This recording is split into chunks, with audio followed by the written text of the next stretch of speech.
បានយល់ស្គាល់ខាងប្រាចិនលួចប្រាថ្នាលើស្រីគេងក៏មិនលក់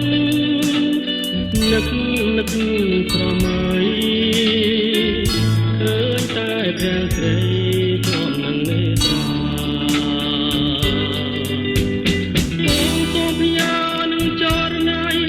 វាមួយយ៉ាងខ្លីគឺជាតែងក្តីស្នេហ៍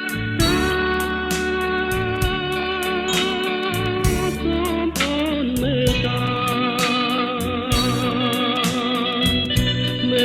ដល់ចំណៀមផង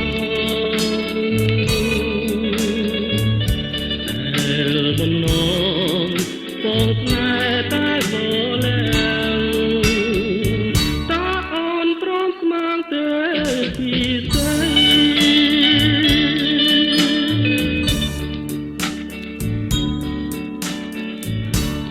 ត្រាស្រទន់មានមន្តស្នេហ៍ល្អផុនគេក្នុងលោកនេះបើសិនអូនព្រមរួមពីសម័យចរណហើយកែព្រមព្រួយចិនដាច្រៀងចម្រៀងស្នេហ៍ច្រៀងភ្នំបំពេប្រលឹងដែលរៀងស្នេហ៍មកដល់កាលណាសូមចិនដាចេះប្រណីសូមចិត្តថ្លៃចេះខន្តីសនដ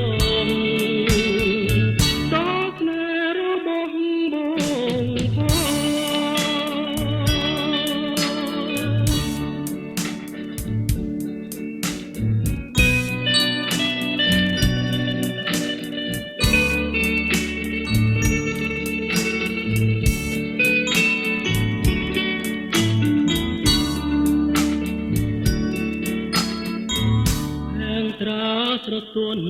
មានមន្តស្នេហ៍ល្អផុនគេក្នុងលោកនេះបើសិនអូនព្រមរួមពីសម័យចរណហើយកែគុំព្រួយចិនដា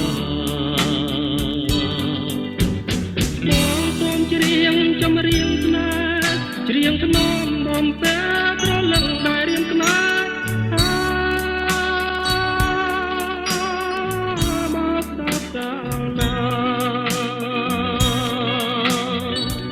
សូមចិនដាចេះប្រណីសូមចិត្តថ្លៃចេះ